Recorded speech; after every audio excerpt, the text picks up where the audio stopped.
ഓം ശരവണ ഭവ. എല്ലാവർക്കും കാർത്തികേയം യൂട്യൂബ് ചാനലിലേക്ക് സ്വാഗതം. ഇന്ന് ഞാൻ നിങ്ങളുമായിട്ട് പങ്കുവയ്ക്കുന്നത് നാളെ വെള്ളിയാഴ്ചയും രേവതി നക്ഷത്രവും ഒന്നിച്ചു വന്നിരിക്കുന്ന ദിവസമാണത് മാത്രവുമല്ല നമ്മുടെ നവരാത്രിയുടെ രണ്ടാമത്തെ ദിവസം കൂടിയിട്ടാണ് നാളെ. വസന്ത നവരാത്രി അല്ലെങ്കിൽ ചൈത്ര നവരാത്രിയുടെ ആരംഭമായിരുന്നു ഇന്നു മുതൽ.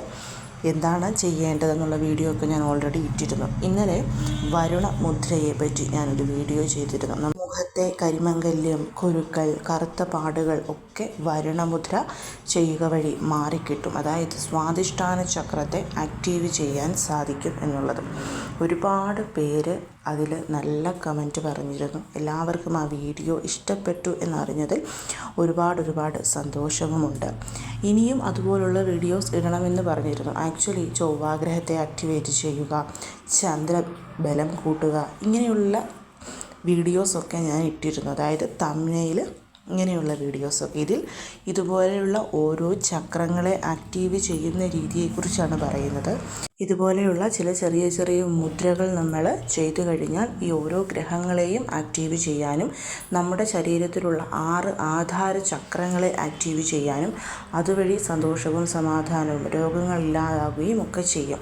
തംബ്നെയിൽ അങ്ങനെ ആയതുകൊണ്ടാണ് നിങ്ങൾക്കത് മനസ്സിലാവാത്തത്. ഞാൻ ഈയിടെ ഇട്ടിട്ടുള്ള ചൊവ്വാഗ്രഹം, ചന്ദ്രഗ്രഹം ഇതിനെ സംബന്ധിച്ചുള്ള തംബ്നെയിൽസുള്ള വീഡിയോസ് കണ്ടാൽ തീർച്ചയായും നിങ്ങൾക്കത് മനസ്സിലാവുന്നതായിരിക്കും. അപ്പോൾ നാളെ വെള്ളിയാഴ്ച നമ്മൾ ചെയ്യേണ്ടുന്ന വഴിപാടിനെ കുറിച്ചാണ് ഇന്നത്തെ വീഡിയോയിൽ പറയുന്നത്. എപ്പോഴും പറയുന്നത് പോലെ തന്നെ രേവതി നക്ഷത്ര ലക്ഷ്മി പൂജ നമ്മളെല്ലാവരും ചെയ്യുന്നതാണ്. അത് ഒന്നെങ്കിൽ ഇതുപോലെ ഒരു ബ്രാസിൻ്റെ പ്ലേറ്റോ, അങ്ങനെയല്ല എന്നുണ്ടെങ്കിൽ നമ്മളൊരു വാഴയിലയോ എടുത്ത് അതിൽ പച്ചരി നിറച്ച് അതിന് പുറത്തായിട്ട് ഒന്നെങ്കിൽ പവിഴം അല്ലെങ്കിൽ 3 കുന്നിക്കുരു വെച്ച് അതിന് പുറത്തായിട്ട് നമ്മൾ നല്ല ഒരു താമരപ്പൂ വെച്ച് ആ താമരപ്പൂവിൻ്റെ ഉള്ളിൽ നമ്മൾ സ്വർണം വെക്കുക. ഞാനിവിടെ ഒരു ഗോൾഡ് കോയിനാണ് വെച്ചിരിക്കുന്നത്. നിങ്ങൾക്കൊരു ചെറിയ മൂക്കൂത്തിയേ ഉള്ളെങ്കിൽ അതാണെങ്കിലും വെച്ചാൽ മതിയാവും. ശേഷം മഹാലക്ഷ്മി ദേവിയുടെ അഷ്ടോത്തരം ചൊല്ലി നല്ല മണമുള്ള പൂക്കൾ, മുല്ലപ്പൂവ്, ചെമ്പകപ്പൂവ്, പിച്ചി, മരിക്കൊഴുന്ത് ഇവയൊക്കെ കൊണ്ട് അർച്ചന ചെയ്യുക. അതല്ല എന്നുണ്ടെങ്കിൽ ഇതുപോലെയുള്ള ഗോൾഡ് കോയിൻസ് നമുക്ക് 1 ഗ്രാമിൻ്റെയോ അങ്ങനെയല്ലെന്നുണ്ടെങ്കിൽ കുറേശ്ശെ ഗോൾഡ് കോയിൻസ് മേടിക്കാൻ സാധിക്കുന്നവർക്ക് ഗോൾഡ് കോയിൻസ് കൊണ്ടോ, അതല്ല എന്നുണ്ടെങ്കിൽ സിൽവർ കോയിൻ 1 ഗ്രാമിൻ്റെ സിൽവർ കോയിൻ വാങ്ങിച്ചിട്ടോ അതുകൊണ്ടോ നമുക്ക് അർച്ചന ചെയ്യാവുന്നതാണ്. ഇത് നമ്മുടെ വീട്ടിലോട്ട് നല്ല രീതിയിൽ സ്വർണത്തെ അട്രാക്റ്റ് ചെയ്യാനായിട്ട് സഹായിക്കുന്നതാണ്. ഇത് ചെയ്ത് എനിക്ക് നല്ല ഫലം കിട്ടിയിട്ടുള്ളതാണ്. അതേപോലെ തന്നെ ഒരുപാട് പേർക്ക് ഇതിൻ്റെ ഫലം കിട്ടിയിട്ടുമുണ്ട്. അതുകൊണ്ട് തന്നെ നമ്മൾ രേവതി നക്ഷത്രത്തിൽ ഈ ഒരു ലക്ഷ്മി പൂജ ചെയ്യുന്നത് വളരെ ഉത്തമമാണ്. പിന്നെ രേവതി നക്ഷത്രത്തിൽ മാത്രമല്ല, എല്ലാ മാസവും വരുന്ന പൂയം നക്ഷത്രത്തിലും പൗർണമി നക്ഷത്രത്തിലും വെള്ളിയാഴ്ചകളിലും നമുക്കിത് ചെയ്യാം.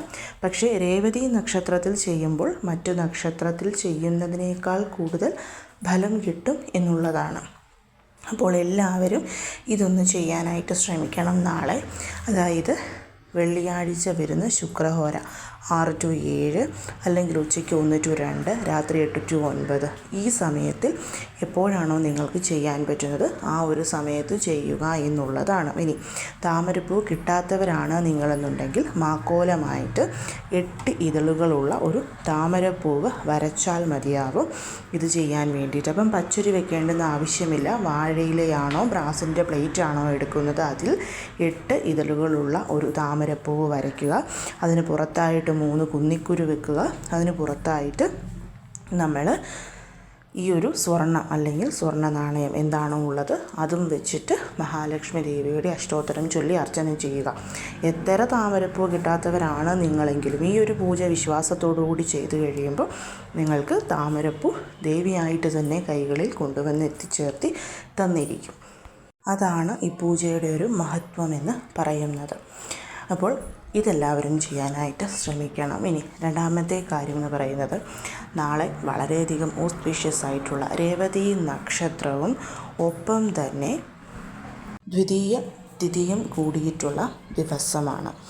അപ്പോൾ നാളെ സന്ധ്യയ്ക്ക് 6 മണിക്ക് ശേഷം നമ്മൾ മഹാലക്ഷ്മി ദേവിക്ക് മുൻപിൽ നമ്മുടെ വീട്ടിൽ ധനധാന്യ സമൃദ്ധി ഉണ്ടാവാൻ വേണ്ടിയിട്ടും സകലവിധ ഐശ്വര്യങ്ങൾ ഉണ്ടാവാൻ വേണ്ടിയിട്ടും ചെയ്യേണ്ടുന്ന ഒരു ചെറിയ വഴിപാടിനെ കുറിച്ചാണ് പറയുന്നത്.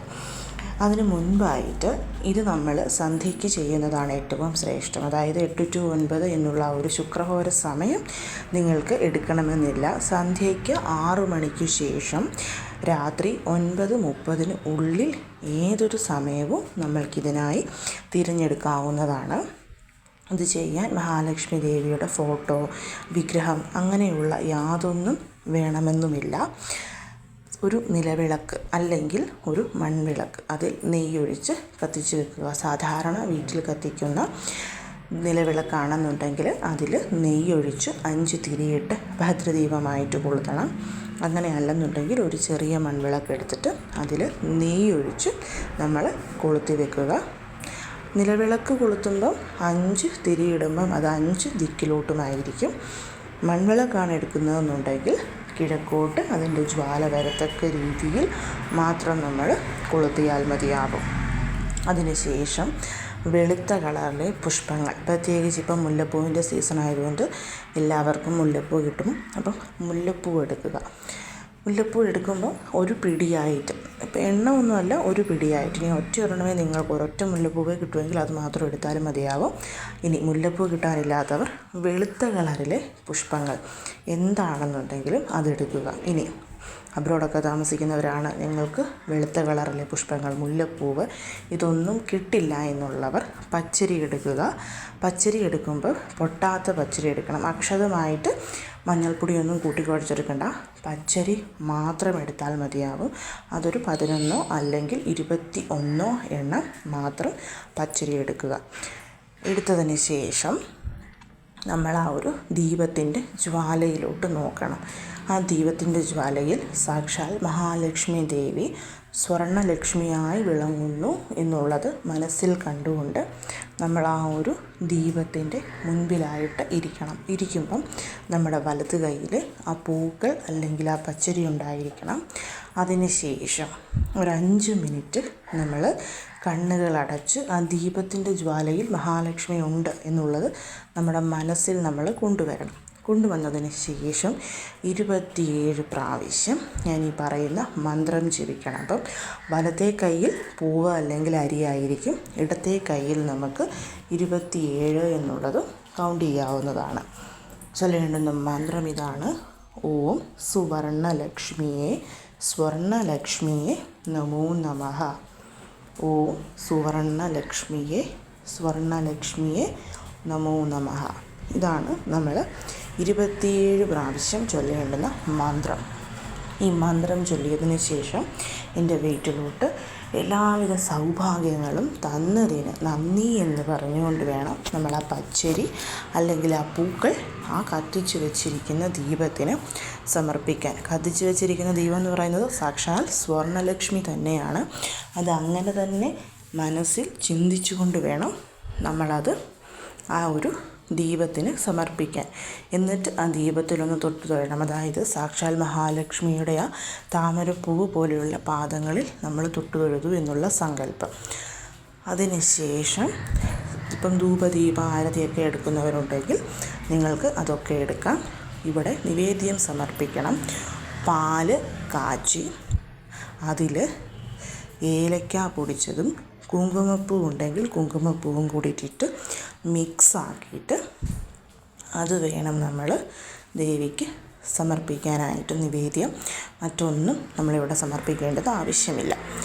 അതിനുശേഷം അവിടെ ഇരുന്ന് മഹാലക്ഷ്മി അഷ്ടകം, നമസ്തേസ്തു മഹാമായേ എന്ന് തുടങ്ങുന്ന മഹാലക്ഷ്മി അഷ്ടകം നമ്മൾ ഒരു പ്രാവശ്യം ജപിക്കണം.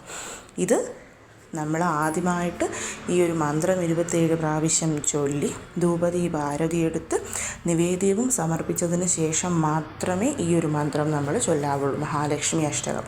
അങ്ങനെ ലക്ഷ്മി അഷ്ടകം നമ്മൾ ചൊല്ലിക്കഴിഞ്ഞതിന് ശേഷം അമ്മയെ വീണ്ടും കൈകളെടുത്ത് കൂപ്പ് കൈകളോടുകൂടി തൊഴുത് പ്രാർത്ഥിച്ചിട്ട് കർപ്പൂര ആരതി എടുക്കുന്നവരാണെങ്കിൽ അതും എടുക്കാം.